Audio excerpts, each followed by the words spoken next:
Ladies and gentlemen, boys and girls, welcome back to Basketball Conference, the ACC football podcast. My name is Joey Weaver. He is Mike McDaniel. Mike, week 8, count them, 5 ACC games this week. You ready to talk about some games? There are some interesting ones. There are. Yeah, a couple of these spreads here. I didn't even seen these, and we got some conversations to have. Yeah, we certainly do. And there are some, like, the night slate for the second week in a row is very loaded. Yeah, I mean, 5 ACC games, 3 of them start at 6:30 or later, which is really just fantastic. You know, if you're trying to get eyes on all these games, is have 3 of the 5 going on at the same time. So just excellent work there by ESPN and the Family Network. So good stuff there. Mike, before we get started, we should probably mention to the people that we are doing this as a live preview. We have not been doing live previews. We've been doing Saturday Night Live recaps, aka Saturday Night Fever this season. But we announced yesterday that we were going to do a live preview this week for week 8. And you would know that if you were going to youtube.com/@the-ACC-football-podcast, hitting that subscribe button and hitting the bell icon so that you would know when we were set to go live. So for those joining us right now, really appreciate you sticking with us here and drop your comments and join the conversation. We've been really enjoying the community that we've been building throughout the season. So thank you to those who are there. If you have missed out on this live stream, you're listening to it after the fact on one of our numerous audio platforms. First of all, appreciate your listenership.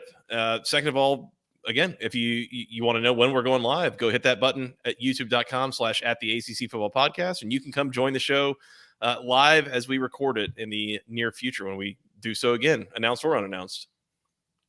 Subscriptions are really important to this whole video thing we're doing. So that's right. Basically just going to agree with everything you just said. That's right. Fair enough. And we're like 10 away from the season goal. So just hit the subscribe button. Help us get to 250. It was 240 last time I checked. Yeah. Hijack your parents' phones, your wife's accounts, whatever you got to do. Hit that button. We appreciate your work all account, whatever links to Google. That's right. Mike, you want to hit some games here? Let's do it. All right. As we have been doing for a while now, we're just going to go in chronological order throughout the day. As mentioned, we have 1 at noon, we have 1 at 3:30, and then 3 in the night slate. So we will start at noon on the ACC network as the Boston College Eagles are on the road at Bobby Dodd Stadium, taking on my Georgia Tech Yellow Jackets. Georgia Tech, a 4.5-point home favorite. Total is 60 here. Mike, when I saw this number come out, I figured that Georgia Tech would be favored here.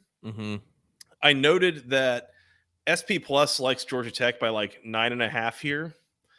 And I note that Vegas likes Georgia Tech by significantly less than that.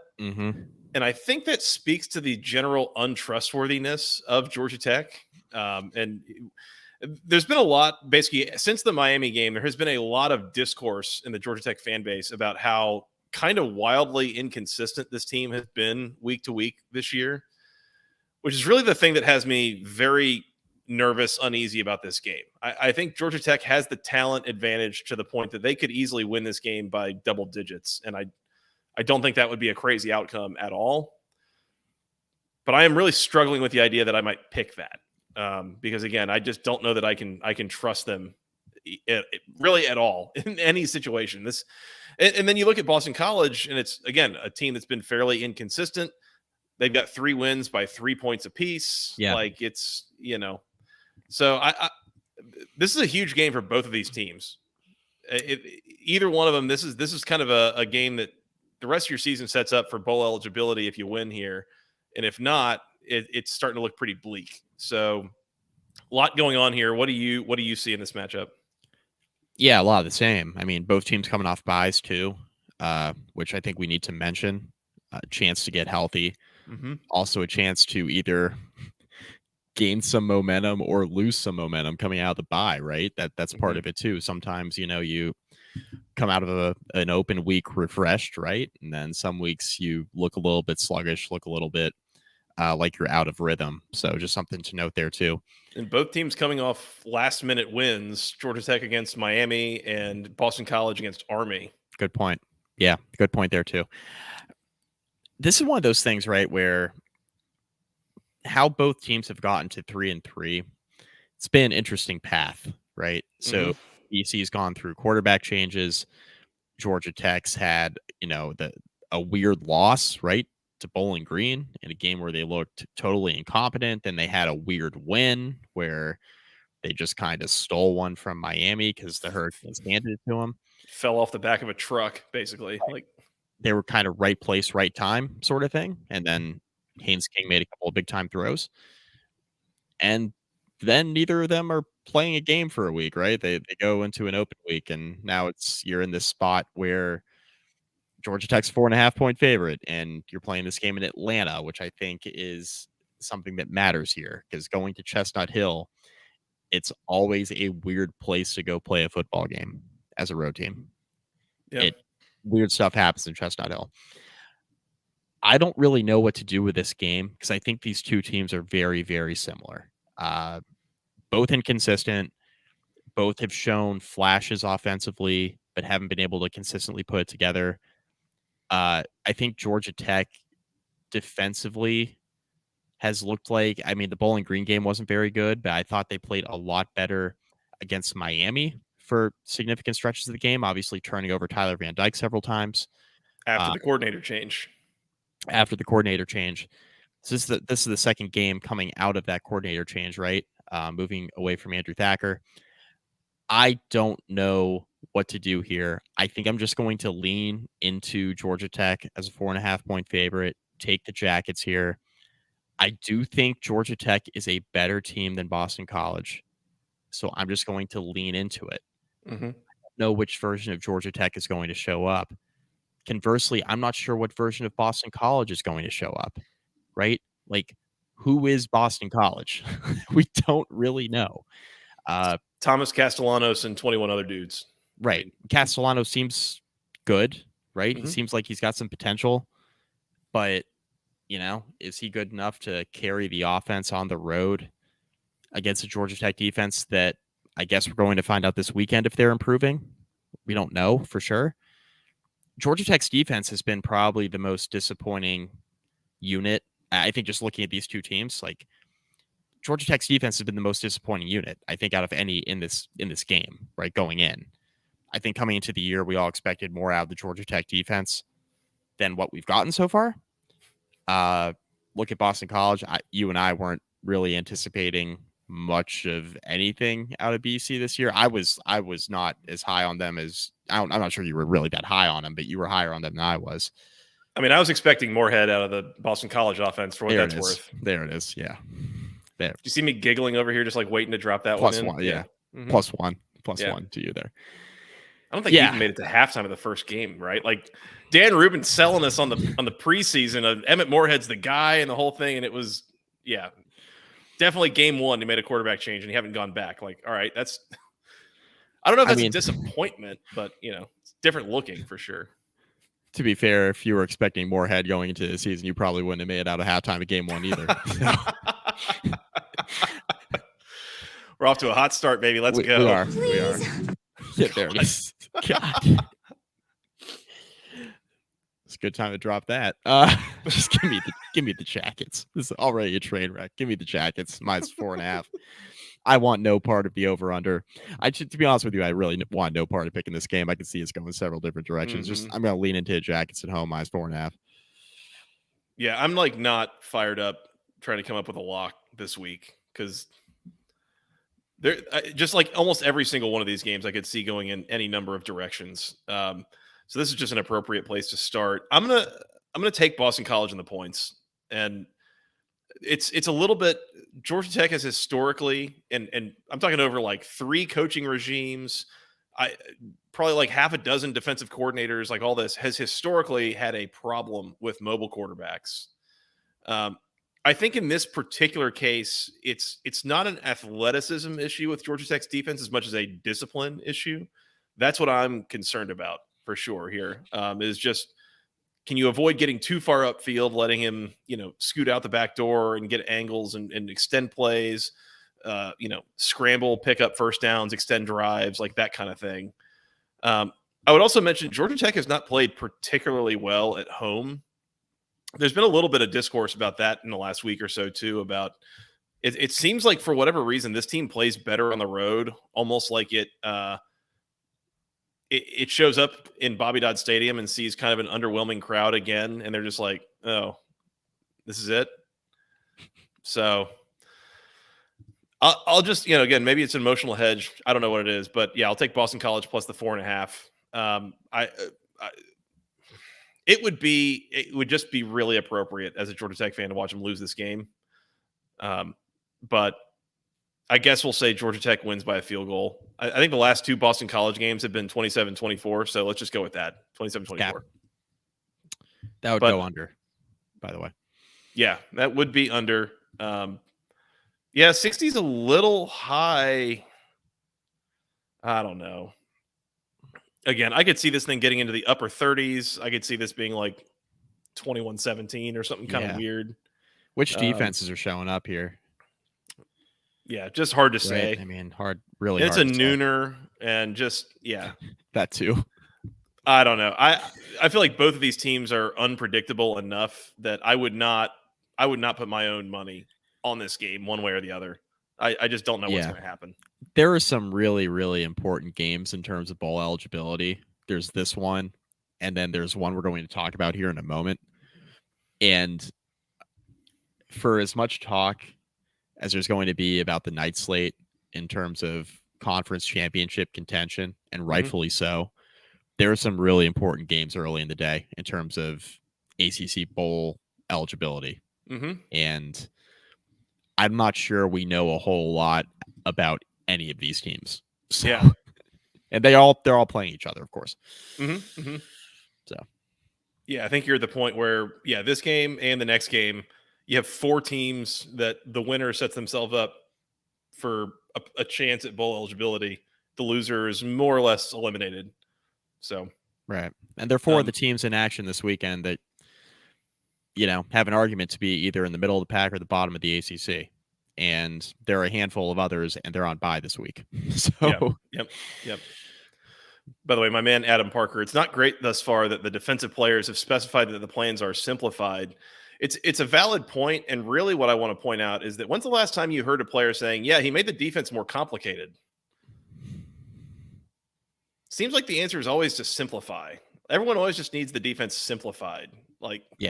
Just play faster. When do we talk about play faster? They got to understand what's going on, Yeah. When do we talk about doing things more complex? That never really happens. I don't know why. What's up with that? Yeah. Anyways. It's like a conversation I have with clients. It's like, let's just make this easier. Oh, I was gonna say with the 1-year-old. Either way. Oh well, certainly. Certainly. I'll take Boston College on the points. Mike's laying in with Georgia Tech. Very low confidence, I feel like, from either of us on this game. Yeah, no thanks.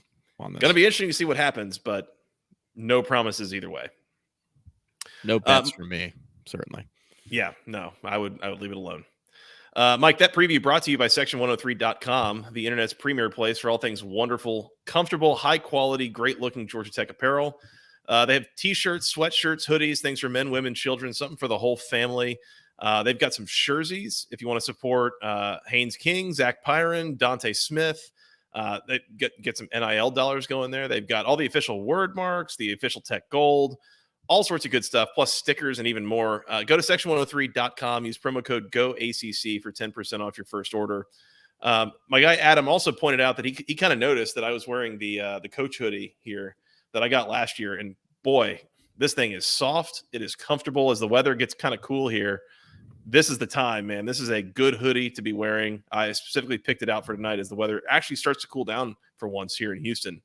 So it is a good time to be getting in at Section103.com. Once again, use promo code GOACC for 10% off your first order.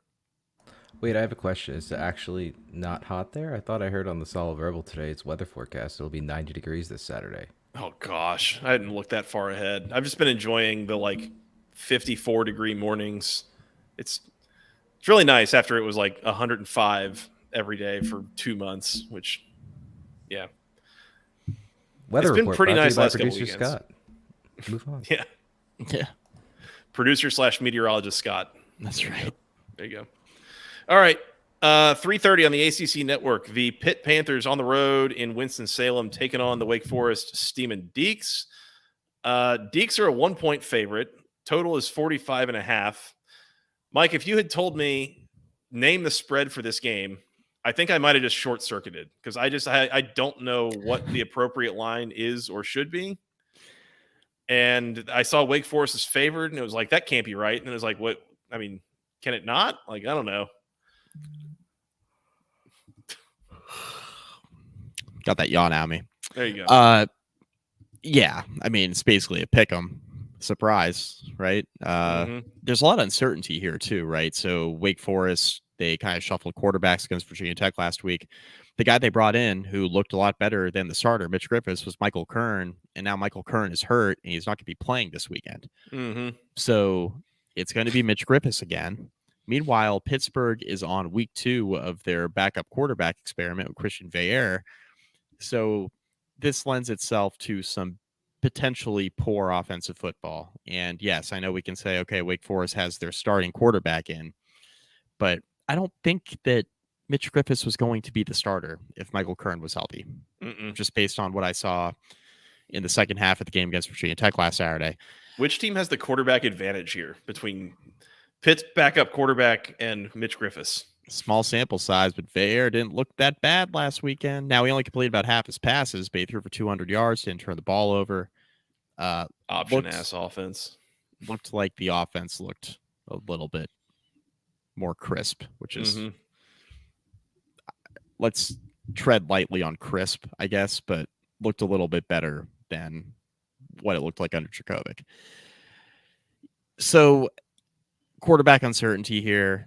Also, neither team can really run the ball really all that effectively this year, which also makes these offenses very similar, Joey. Also, both offenses lack explosiveness in the passing game in terms of their wide receivers getting open on a regular basis. We haven't seen that much out of Pitt. Wake Forest obviously reeling from the loss of Donovan Green in the offseason, and they really haven't had consistency in the passing game with Taylor Marin or Jamal Banks. 2 good receivers for sure, but Wake has not getting them. They haven't gotten them the ball on a consistent basis. So this is a total mess here. And then you got 2 defenses that look lost at times, look competent at other times. 2 very similar teams. I have no idea what to do here. This is second consecutive preview we're doing where I literally have no idea. Feels like a circle the wagons game for Pittsburgh a little bit. Feels like, you're coming off of a Louisville win that a lot of people weren't expecting. You won by 17, and a lot of that, I think, had to do with the fact you had an 85-yard pick six, and, you forced a couple of Louisville turnovers. You were outgained by 200 yards in that game. So you're probably not winning by 17 very often. May not be winning that game often at all if you play 10 times. So Pittsburgh still has some doubters after last week, even though it was a very nice win at home. Can they pick up another one here on the road at Wake Forest? I don't know. No idea. I mean, the rules say that somebody has to win. Like, this can't end in a tie, right? Like, I'm with you. Like, I think this is probably 2 of the bottom 4 or 5 teams in the ACC this year. For sure. Right? Like, again, neither one has been particularly impressive at almost anything this year. Offense, defense, like, I don't know. And it's strange because, like, you've gotten so used to a certain level of consistency, at least from Pittsburgh's defense and at least from Wake Forest's offense. And it just is kind of not there this year. Yeah. So it's like, I don't know what to do here. And it's like, oh, well, I know there's a number out there of Pat Narduzzi has like a really great track record in games where the spread is like 3.5 or less, either as an underdog or as a favorite. Like, they've covered 75% of the time or something like that. Like, it's a lot, but even that hasn't really held all that true this year. I think I'm going to take Pittsburgh. I mean, it's basically a pick 'em, right? Yeah. I think I'm going to take Pittsburgh. Wake is 0-3 in conference. And as you try to explain that, just note that they got beat pretty comfortably by Georgia Tech and Virginia Tech, and they played a pretty close game against Clemson. So just make any single damn bit of sense about that. Yeah, I'm going to take Pittsburgh just because, if nothing else, I think they can be a little bit more physical here. Yeah. And especially with the issues that Wake has had on the offensive line, they've struggled to run the ball. At that point, I think I'll give it to Pittsburgh. I think, but again, this could be ugly. Total's 45.5. It's a rematch of the 2021 ACC championship game. Yep. Yeah, it's going to look a little bit different than that. This is not Kenny Pickett and Sam Hartman and all their dudes that were on those teams. Was that Jordan Addison, Pittsburgh? Yes. Gosh, how things change. Is he being a Canada, Pittsburgh? Yeah. Mm-hmm. Yeah. Two really good offenses. We're not going to be able to say the same here. That's for sure. Mm-hmm. If I have to pick a winner, give me Pittsburgh as well. I was just really not impressed. But I mean, Virginia Tech played Pittsburgh and kicked the shit out of them. Sorry, beat them to a pulp a few weeks ago. So I've seen that too. But that Wake Forest team was just really uninspiring last weekend. Yeah, give me Pitt. And you know what? I lean under, but I'm also just going to stay away from the total because this is one of those games tells you, all right, there's backup quarterback on one side making a second start. There's probably the lesser of the two quarterbacks on the other side, kind of doing what he's been doing all year. Conventional wisdom would tell you under, but that's why you stay away because these defenses haven't really been all that awe-inspiring either. Yeah, not at all. I was going to say, if anything, I lean under, but I mean, it would not surprise me if this got, well into the 20s, even towards 30, I have, again, low confidence in what's going to happen here. You can watch out of morbid curiosity, but again, this is almost certainly an elimination game for bowl eligibility. I think at least for Wake Forest. Pitt making a bowl game at this point is still kind of a stretch, but if they're going to make it, they have to have this one. So for both, it's an elimination game for both, I think. Yeah. Looking at the schedules. Pitt winning this would put them at 3-4, and they would still need to win 3 of the 5 at Notre Dame, home against Florida State, home against Syracuse, home against Boston College, at Duke. So they would need to pull off another upset, big upset. No way. On the road, most likely. No way.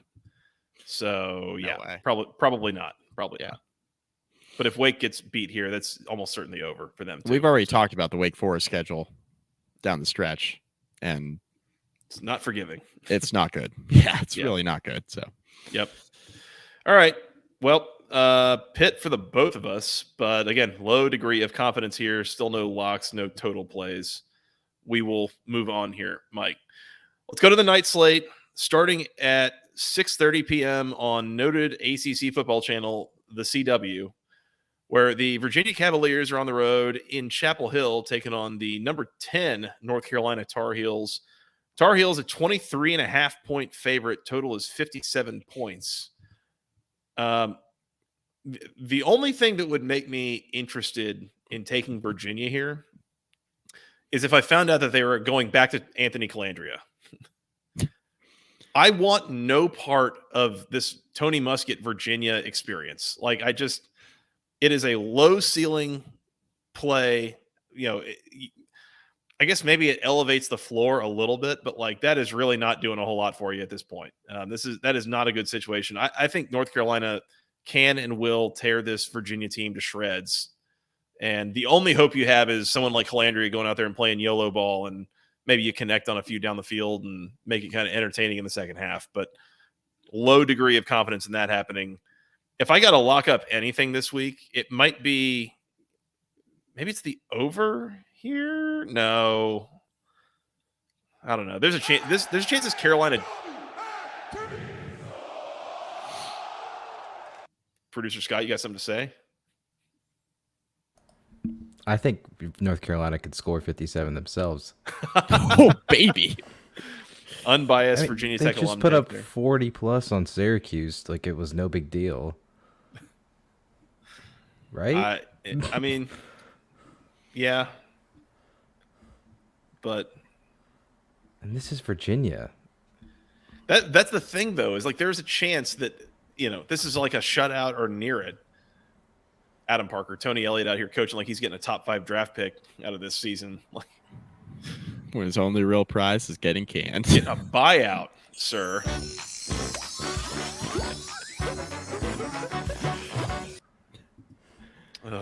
Yeah, I'm laying him with North Carolina. I'll lay 24.5 or 23.5. Sorry, that's probably about the most confident pick I'm going to have tonight. I'm not interested in Virginia in this game. I especially if they run Tony Muskett out there, I don't think they're keeping this close. Yeah, I think the only way I would be interested in picking Virginia is if Bryce Perkins was starting this game. So, yeah, I'm laying the CFL or the XFL these days. 28, 29, 30 years old, don't matter. I'm rolling with Carolina as well here. Minus 23.5. Not locking it up because that's a gigantic spread and I know better, but I will happily lay them with Carolina here. I don't even really know what else to say here other than Carolina looks like one of the most complete teams in the country, like let alone the ACC, the country. Yeah. Really good throwing the ball, really good running the ball. Defense has been seemingly improving every week. They're a pretty complete team. They're a sleeper playoff pick. Like, I think all that stuff, I think the hype is real with them. I think they're really freaking good. Drake May is incredible. Receiving core has been good. Running the ball great. Carolina's really freaking good, guys. Like, they're real good. So, yeah, give me the Tar Heels here. Virginia's a disaster. Like, they're just not a whole lot of good things to say about them right now. And I don't know if they're going to find a second win this year, but if they were to find one, it's definitely not going to be here. So, in my experience, when you see games like this with big spreads, I'm talking about like outside of 3 touchdowns. If you go look at SP Plus, a lot of times it's going to say it's not 24, it's like a 19-point difference, or it's something like a little bit more conservative than that.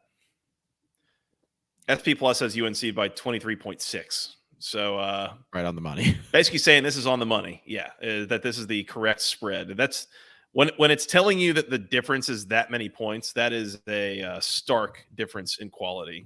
And yeah, I mean, I don't think it would take almost anything for North Carolina to win this game 42-10, something like that. I mean, this could get real ugly in a hurry. And I think if that total were down near like 49, I would say over for sure. But especially north of 56, it's like you just got to kind of bank on like when does North Carolina call off the dogs here. And I mean, they got a look ahead spot here. They're heading on the road next week to Atlanta, taking on the old Georgia Tech Yellow Jackets, and that's mostly a joke. But Atlanta has been a bit of a house of horrors for North Carolina, so there is that. But they're not actually looking forward to that. But I was going to say there is kind of some irony there, though, is what I was going to bring up next. But you covered that for me, so yeah. Yeah, I'm laying 23.5 with North Carolina, and Mike is as well. And if I have to pick a total this week, I don't think it's this one. No, I got a better one coming up. I have 2 better ones coming up, actually. I got my eye on one of them as well. I am not interested in picking this total. Yeah, so. Pass. All right. Carolina's just going to have to get most of the way there by themselves, and it's kind of a name your score game here for Carolina. And I think Virginia's offense could potentially score a touchdown, maybe 2. If they score 2 touchdowns, I think this game gets over. I'm just not confident they will. So, yeah, 14 would mean North Carolina needs 43, which, yeah, that's a reasonable place. 40 last week against a better defense than Virginia has. Yeah, very true. All right, 7:30 on ABC. We just call it ACC at this point. The number 16 Duke Blue Devils on the road in Tallahassee, taking on the number 4 Florida State Seminoles. Noles a 14.5-point home favorite. Total is 49. Mike, real quick, the conference wishes that that television network was named ACC, they'd be in a lot better shape. Yeah, that would, alleviate some concerns. Florida State and Clemson wouldn't be looking to leave that ACC. That's correct. Yeah, that's right. We've talked about this season when you see a spread like 14.5, it's like begging you to take Duke. And it's like, here, we'll give you the key number plus the hook. And, it's kind of begging you. And then like, I feel like a sucker doing that. Yeah. But I'm kind of thinking Duke in the under here. Duke's defense has been good this year. Like good. I will say with respect to the spread that the first time I looked at it, it was at 14. Then I looked at it at 13.5. And then right before we came live today, it was at 14.5. So it's been bouncing around that 14 number. And SP Plus only has Florida State here by about a touchdown. So saying there's a good amount of difference between what it thinks and the spread here. Now, some of the spread is probably influenced by the question of, is Riley Leonard playing for Duke? And if he is, what's his status actually other than active? Is he able to move around a little bit post high ankle sprain, or is he kind of hobbled and more of a pocket quarterback than he's used to being? Because I do think that kind of changes the dynamic here a little bit. Is if Riley Leonard's not able to get out and extend plays and use his feet and extend drives, it does seem to put a damper on what that Duke offense is going to do. We mentioned Henry Boleyn last week with a couple of touchdown passes, but I mean, he was 4 out of 12 for 100 yards, and it was not pretty other than a couple of long touchdowns, basically, that I don't even know how much that was him versus, run after the catch situations. So I'm going to take Duke to cover 14.5. And I feel like this is a little bit of a sucker bet on some of them. Like if Florida State shows up and they want to, run this up as much as they can, I think they can cover this number. But I just trust that the coaching job and what we've seen from that Duke defense this year. I'm going to take Duke in the points, at least to keep it competitive. Maybe it's like a 10-point game, something like that. And I'm definitely leaning towards the under here, because I think if Duke is able to do that, it's something like a 24-14 kind of situation that's going to come in pretty well short of 49. Christian Neal, 24-14. There you go. I swear I didn't see that and copy it. I said it and then I looked over and saw it. Boom. Great minds think alike. I assume Christian Neal's a great mind. He gets the same score as you, Joey, right? Got it. I mean, he clearly clicked the subscribe button and the bell icon and showed up at youtube.com/@the-ACC football podcast. He showed up to the lives. He showed up to the live show. It's good enough for us. That's right. Florida State, lock it up. You better lock it up. You better lock it up. No, you lock it up. You lock it up. Lock it up. Lock it up. Please. This is a bad matchup up front for Duke. You have a lot of trust in Florida State. Defensive line. Mike, you've said that again about them against Clemson and Notre Dame. And just saying, they held their own in both those games. Bad matchup up front for Duke. I don't think Riley Leonard is going to be near 100%. Kind of baking that into.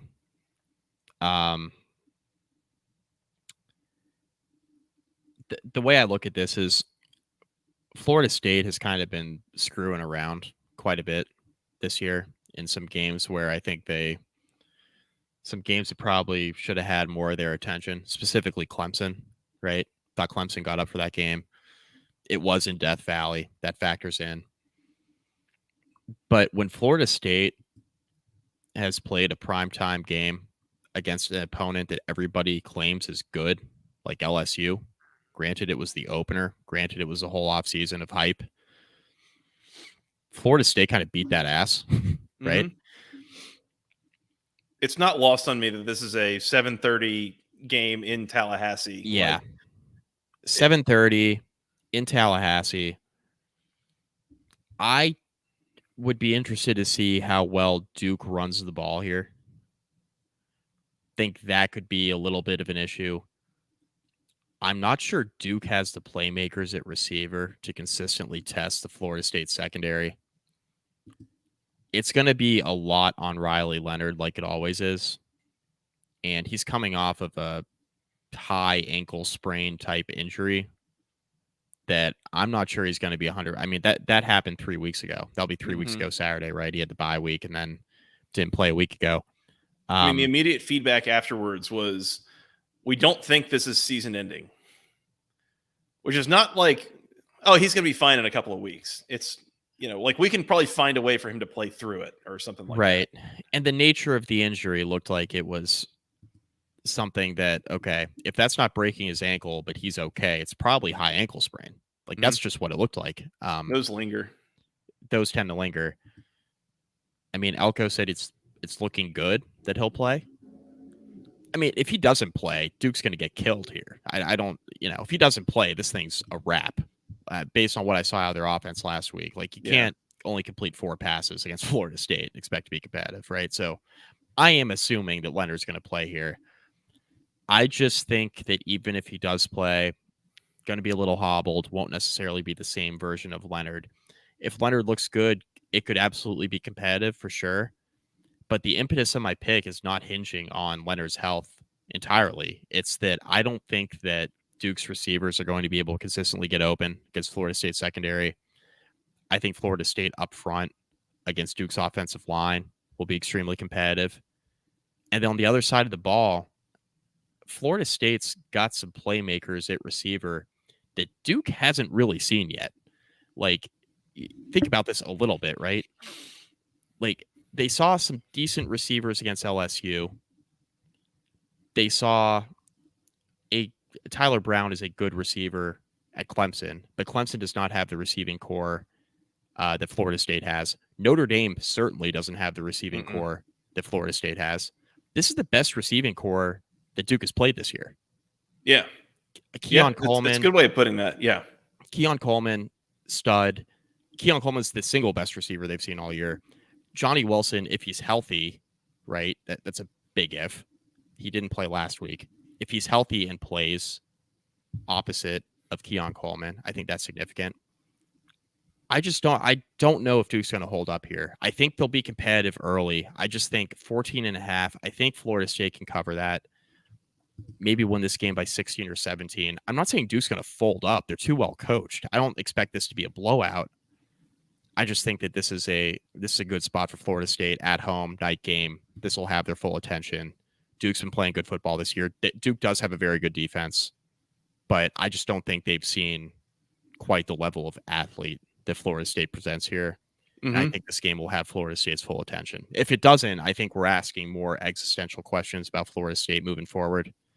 Are they really the 4th best team in the country if they're not winning this game by a few scores? Because Duke is a good team, but Duke doesn't have the athletes Florida State has. Right. So that's when I think we're asking more existential questions about Florida State in terms of like, what is their ceiling this year, which we're already asking those types of questions. But this is the game that kind of gets you back on that right track where it's like, all right, this might be a team that's a playoff team and like could make some noise once they get there, sort of thing. Right now, we're not there with them, and this is the time to prove it. Yeah. I think it's a great point that you make. And I hadn't really thought of it that way Clemson, I guess Clemson is probably the most dynamic group of receivers that this Duke team has seen this year. Yeah, Clemson or LSU. It's kind of close. Duke didn't play LSU. Oh, yeah, Duke didn't play LSU. Yeah, Florida State played LSU. Florida State played them. Yeah, Florida State played them. Yeah, Duke has played Clemson, Lafayette, Northwestern, UConn, Notre Dame, and NC State. And it's probably Clemson. On a scale from like 1 to 10, being least to most dynamic, Clemson's maybe like a 5 or 6. Yeah. And everyone else is probably less than that. And Florida State's like a 9 or a 10. Like this is one of the probably 5 most daunting 1-2 punches of wide receivers in the country right now. Yeah. And I did see a report that Johnny Wilson is expected to play on Saturday. So that's a valid point. It's like Duke has looked really good, but call it receivers, even just like, dynamic offenses in general. I haven't been impressed with what I've seen from Notre Dame on offense the last few weeks since the Duke game, basically. It took them a full 60 minutes to get to 21 points in that game. again, Clemson was messing around and only scored 7. You weren't impressed by Notre Dame against USC's terrible defense last weekend? Yeah. Well, yeah, it's, grading on a curve there. But in any case, it's like, yeah, no, it's a valid point. I guess that this will be a huge test for Duke, is that and a really interesting data point, because next week they go on the road and they're going to go play Louisville, which is like probably a 6 or a 7 on that scale that I was talking about. Like, not as dynamic as Florida State, but probably more than any other team that they've played so far. Yeah. So, and they've also got another game against North Carolina a few weeks after that. So there's the best offenses on their schedule are here in the back half, and this is an important data point, I think, for this game. I'll take Duke in the 14.5, and really the big reason being I trust the defensive coaching, especially of Mike Elko. It seems like their front and some of the things that they do just seem to kind of confuse quarterbacks and get in their heads. And there's an element of me too that if Duke is really just not able to do almost anything on offense, does Florida State kind of put it in cruise control a little bit and just run the ball and try to get this game over with? Like, you don't need style points here, I don't think. If this isn't a game that you feel like you're in any danger of losing. So I don't know. I'll take Duke and the under, and you have Florida State locked up. I don't want anything to do with the total, by the way. That's fair. I don't think I mentioned anything with that. So yeah, it's 49. So yeah, I think it's under or nothing for me. I wouldn't take the over, because there's a decent shot that Florida State could win this game like 35-10. And that's under. So yeah, that wins the bet. Yep. All right, Mike, last one, 8:00 on the ACC network. The Clemson Tigers on the road in South Beach or Coral Gables or wherever, taking on the Miami Hurricanes. Clemson, a 3-point road favorite. Total is 48.5. We talked about this on the recap of, like, whose spread is it anyways, or what line is it anyways? Basically, what was this Barstool thing? We were about right here. Miami has lost 2 in a row. They are winless in ACC play, for what that's worth, which is kind of funny. That is very funny, because they're probably one of the 3 or 4 best teams in the conference. Yeah, still probably. Once again, speaking of games that could kind of go in any direction. Yeah, I feel like either of these teams could win this game by 2 touchdowns. Like, I think that's on the table. Like, this is probably the best defense that Miami has faced, other than maybe Texas A&M, and that game seemed like it completely got away from the Aggies. Yeah. I don't know. What's your take or your assessment here? I don't know, because the last time we saw Clemson, they barely scored against Wake Forest. I will say this about Miami. Yes, Miami's lost the last 2 weeks. I don't think they have to hang their head really about losing to North Carolina. I understand it got away from them in the third quarter, and you lose the game by 10, but you're really down 17 there late. It got away from them for sure, and it didn't go as well defensively as it had in a lot of the games they played this year. You kneel down again. I'm still stuck on that. Like, you kneel down against Georgia Tech, that's a victory, right? So I'm trying not to overreact to the last 2 weeks of losses by Miami. I think they lost to a more complete team in North Carolina last week. I think that game probably doesn't get as far away from Miami as it did if the Hurricanes just take care of the football. Clemson, I don't really trust offensively, and I think Miami's defense is better than they showed a week ago. So when you talk about this game kind of going in either direction, that's exactly what could happen here. I have more concerns, I think, going into this game about Miami's turnover issues offensively than I do maybe Clemson's inefficiencies offensively that we kind of saw last time they played. If you're willing to give it up, Clemson will gladly take it from you on defense. Yeah, so I think when I look at this game, it's tough because I want to pick Miami here because I think a lot of people will be on Clemson. I want to bet Miami, But Van Dyke's been really turning the ball over a bunch the last 2 weeks. He's going to have to play a really clean game here. Clemson's front this year defensively has been really good. Front seven, they're elite. There aren't many front sevens in the country. I'm taking over Clemson's. They've been really, really good in the trenches and linebacking core. And I think if Miami struggles to hold on to the football, like you mentioned, like Clemson will gladly take it. It's going to be a matter of Clemson finishing drives in the red zone, which is something that has been kind of an up and down thing for them this year. It plagued them in the loss to Florida State late in the game, right? Not finishing drives. It plagued them against Wake Forest, being unable to put that game away. So they got to finish drives here against a good Miami defense. I think going in and just seeing how the Miami offense has looked, I hate this pick. I think I'm going with Clemson. I think they cover the 3. I think it's inside a touchdown.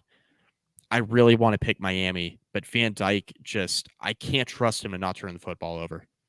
And that's where I'm at. And I don't think Miami is as bad as they've been the last 2 weeks. I think Miami is a potential. This is I'm laying in with Clemson for the podcast, but if you want a little bit of action on Miami money line, I think consider it, is what I would say.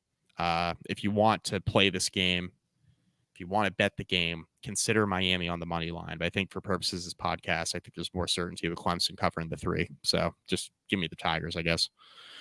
I didn't think Miami was bad last weekend, for what that's worth. I thought they ran up against a team that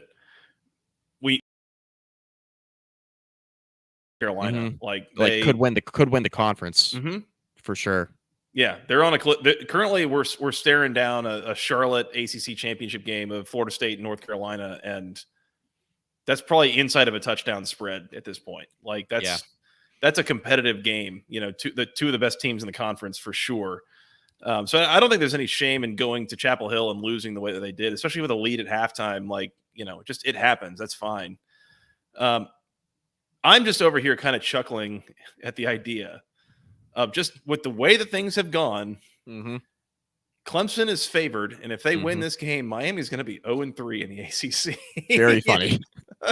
You cannot emphasize that enough. That would be a very funny outcome for us on the recap on Saturday night. That will be hilarious. Yes, and there becomes a moment where I start wondering about the thing I think that we said Bud Elliott mentioned of like quit factor. At what point is the new Miami still just Miami? And yeah, you've lost 3 in a row in varying frustrating fashions, and the whole thing just starts to crumble a little bit. Now, next week you get Virginia, which is the medicine that cures all ailments. So there's that. But you know, there's still games left at Florida State and then against Louisville at home after that, which very easy to see you losing both of those games. And then you're staring down a 3-5 finish in conference play. Hell yeah. Man, that would be a hell of a way to finish the season after you started 4-0 out of conference. That is 100% on the table, brother. I'm just telling you that right now. 7-5 playing in the Sun Bowl in El Paso on New Year's Eve. Give me Clemson in the under. Clemson in the under here. And I actually like the under quite a bit. Let's lock up under 48.5. You better lock it up. You better lock it up. No, you lock it up. You lock it up. Lock it up. Lock it up. Please. I think this is going to be a little bit of a slugfest. I think, again, this is the best defense that Miami has seen this year. I think other than maybe Texas A&M. And at that point, I think Clemson's offense is going to move the ball a little bit better than A&M did. And they're going to have just like less freak failure, leakage kind of plays. That I think, A&M gave up a few big plays in that game. I think there were a couple of special teams things that really like changed that game. It totally got away from the Aggies in the second half. I think Clemson, this might be a little bit of where you're kind of reminded, like, Clemson's not ranked, but they're still Clemson. Like they can still go into your house and win that game. Like it's totally understandable. And it's even kind of a frustrating way that they lost to Florida State. They looked like a mess at Duke opening the season and losing, but like they're still Clemson. Yeah. They're still Clemson, and they can absolutely win this game. I mean, the Clemson,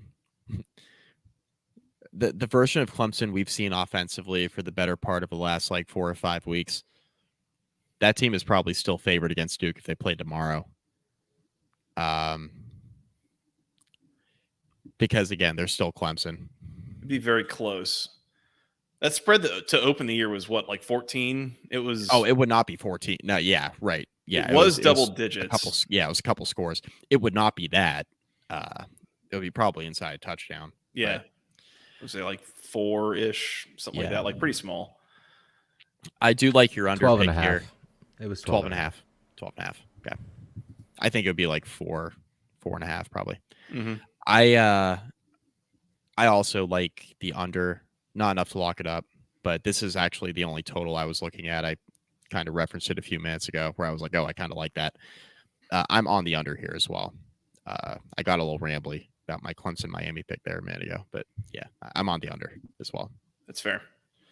One other thing that I think we should probably like keep an eye on in this game, and not saying this as wishful thinking, not saying this as any sort of real, I guess maybe it's a little bit speculative. We mentioned on the recap that against North Carolina, Tyler Van Dyke took a handful of just brutal shots in that game. Yeah. He got rocked a few times standing back in the pocket. He's now going up against, as you mentioned, Mike, a very, very capable Clemson front seven, defensive line, etc.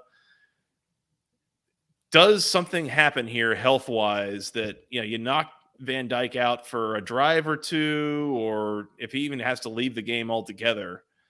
I think it's on the table. And just, again, the human body can only put up with so much. And again, a couple of the hits I saw him take last week was, like, probably had a couple of good bruises or didn't sleep all that great all week. And he has not been a full go in practice this week either. He's been a bit limited. Now, I think it's been more precautionary than anything else, right? Do expect him to play, but he got hit pretty hard in that game against Carolina. Yeah, right leg injury for Tyler Van Dyke, but today they said he's fit to play for Clemson. So there you go. There you go. We'll see how that goes. Anything else here, Mike? If Miami takes care of the football, like, they'll be game here, I think. I mean, like I said, they could win this game by 10 points. Like, yeah, that would surprise me. I think that might surprise me a little bit. Like, Clemson's offense, I think, would have to like really. It would have to be a Wake Forest, like, shit the bed type thing, where I think it would have to be Miami by multiple scores. It would be Van Dyke's taking care of the ball. Oh, and Clemson's offense can't do anything. That's what it would have to be. That would surprise me a little bit. I think that would be probably, out of all the outcomes, that would probably be the most surprising. So that's where I'm at with it.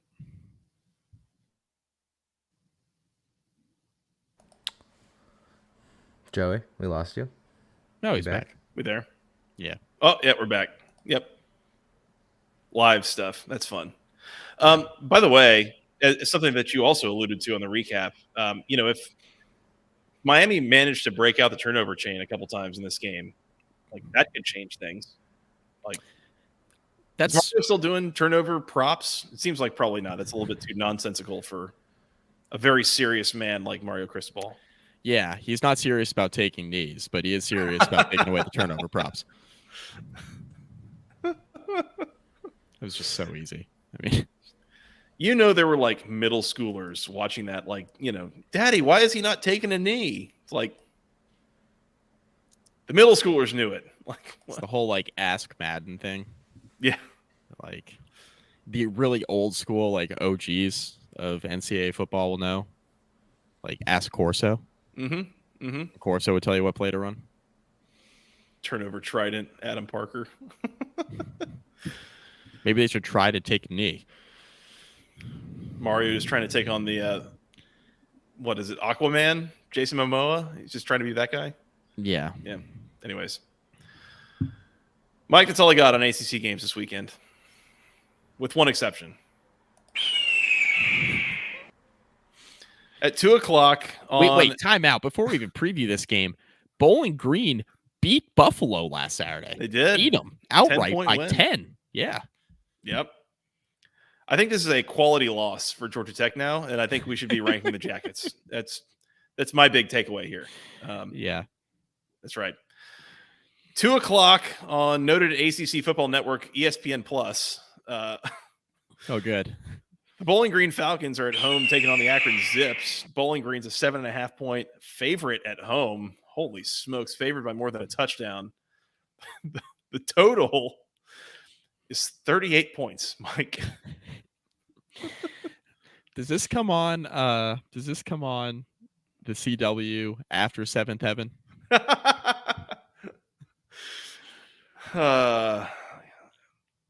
What is After really gotta, 7th Heaven, but before UVA UNC? I got to do some more like memory deep diving to come up with more like 90s, 2000s teen dramas that I can reference here. What was the there was something was it 7th Heaven was the one about he had like teenage daughters or something that they were like dating and some stuff. I don't Gilmore Girls. I don't know. Gilmore Girls, yeah, that works. One Tree Hill. What's better than this? Guys being dudes. Adam Parker, One Tree Hill stands rise up.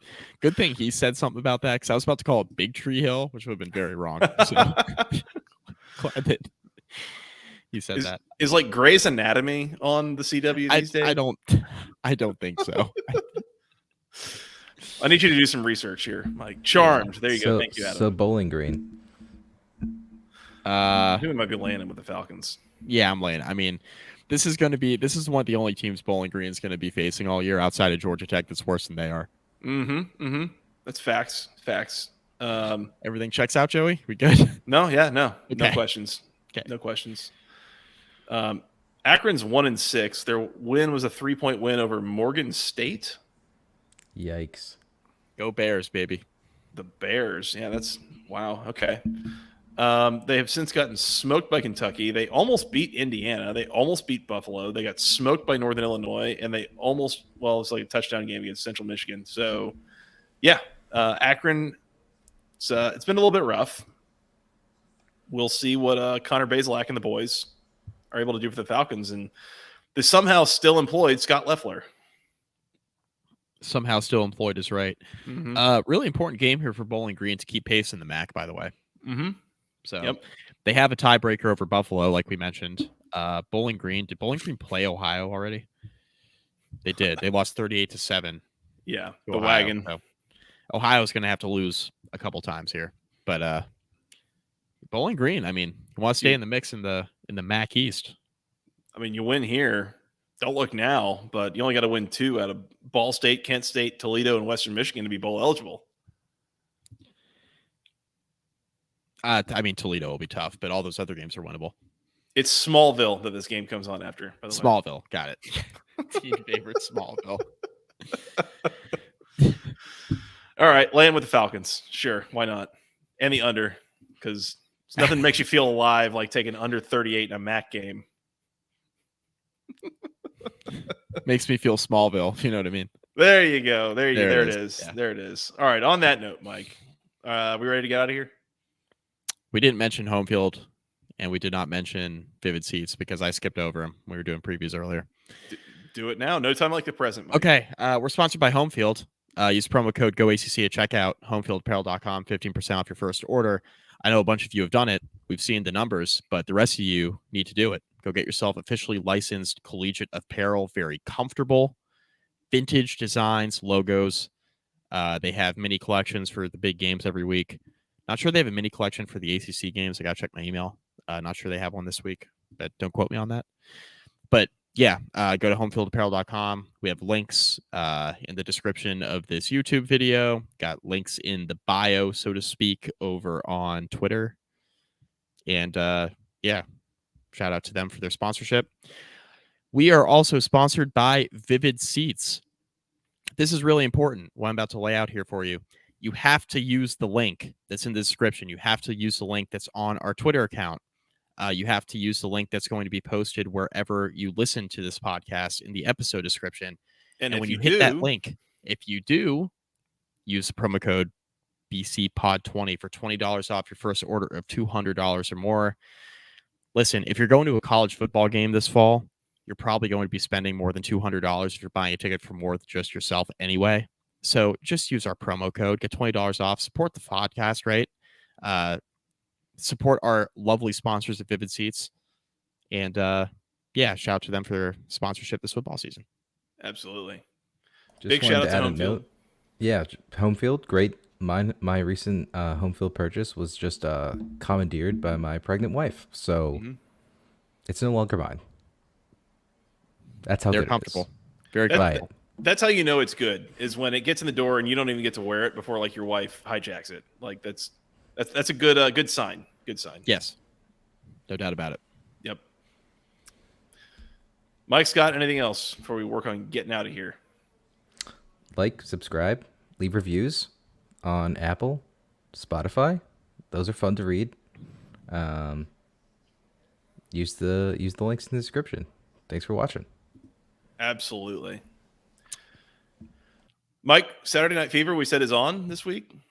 It is on. Oh, real quick, straight up. Penn State, Ohio State in Columbus. Straight up. What's the What do you got? spread? I don't know. It's at 4? I noon. think it's 4. Oh, that's a good guess. See, we talk a big game about we're not professional handicappers. I'm actually pretty decent at pulling spreads out of the thin air. I want to say Penn State, but I think Franklin I'm going to say never beats them. Never beats them. yeah, except for that one time that they did. 4.5 And 16. 4.5. That was Joe Moorhead. I want to say Penn State, but I'm going to say Ohio State. Yeah. I think it's in the horseshoe. I think they get it done. Yeah. They're getting Ohio healthy. State covers. Yeah. Too Thanks, much Jimmy. talent outside. Yeah. I will say, I thought the discussion a couple weeks ago from Split Zone Duo, they were trying to come up with a scenario where Ohio State, Michigan, and Penn State fans all end the season like in a decent place. And I completely agree with what they came to the conclusion is basically there has to be like a round robin between those three teams. Yeah. Ohio State has to beat Michigan for Ohio State fans to be okay.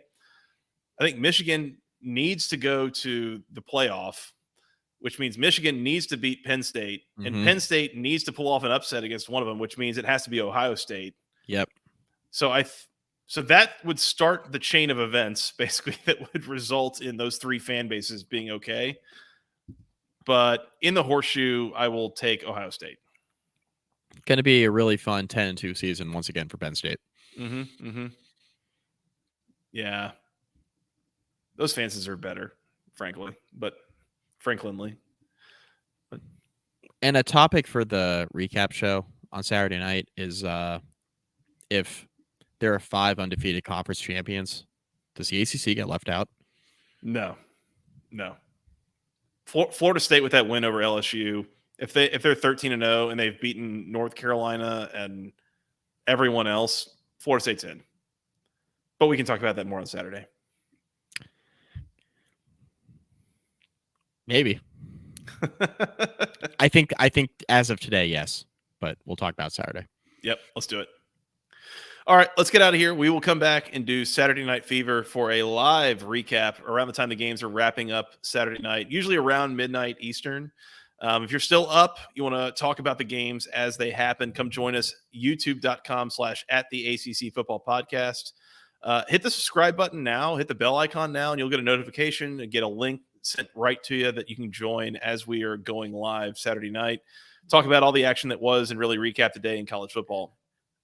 In the meantime, I'm off Saturday, so if you want to go earlier, we can. Maybe not wait till midnight. Maybe 11 or the early crew at like 10:45, something like that. Maybe as soon as my We'll wife see. goes to bed. There you go. We're on Twitter. I'm at FTRS Joey. He's at Mike McDaniel SI. Together at BC Podcast ACC. You can send us an email to the longest email address known to man, basketballconferencepodcast@gmail.com. Nailed it. Thank you. You can find us on iTunes, Spotify, Google Podcasts, or whatever it's called now. Any of those good places you go find your podcasts after the fact, you can go find us there. Yep. Mike, where else can they find us on the social medias? Facebook.com/basketball conference rate review. Find all of our podcasts there. Instagram at BC Podcast ACC.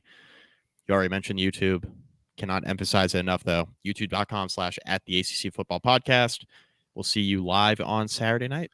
Shout out to everyone in the chat for showing up on an impromptu Wednesday night live show. When really you got appreciate work y'all. and everything else, it's one thing to drink with us on a Saturday night. It's another thing to drink with us on a Wednesday night. So. That's right. That's right. It's real commitment. So we appreciate those who showed up here. Yep. Mike, Scott, I think that's all I got. Anything else before we get out of here? You can do it without me. I believe in you. You're going to miss Saturday night, I think you said? Yep, I might call in or not call in. I might watch with my brother. We're going on a little golf trip this weekend with my dad, so might watch the show. I think you have to call in at that point. Yeah. Call in. Oh boy, You'll definitely be sober. this is gonna be after 4 rounds in 2 days and a lot of beers. So, you sure? Yeah, I've been on a lot of highly sober golf trips in my life. So, Like my yeah, bachelor I believe in trip. you, Scott. Like my bachelor trip. That's right. That was one. There's an episode about that. Go find it in the archives if you want to. Don't do that. Don't do that. Don't recommend it. Mike, Scott, it's been fun. Want to get together Saturday night and do it again? I will be there. Sounds good. All right. Until then, for Mr. Mike McDaniel and producer Scott, I am Joey Weaver. Thank you all so much for listening. We will talk to you again soon and enjoy the games. And until then, go ACC.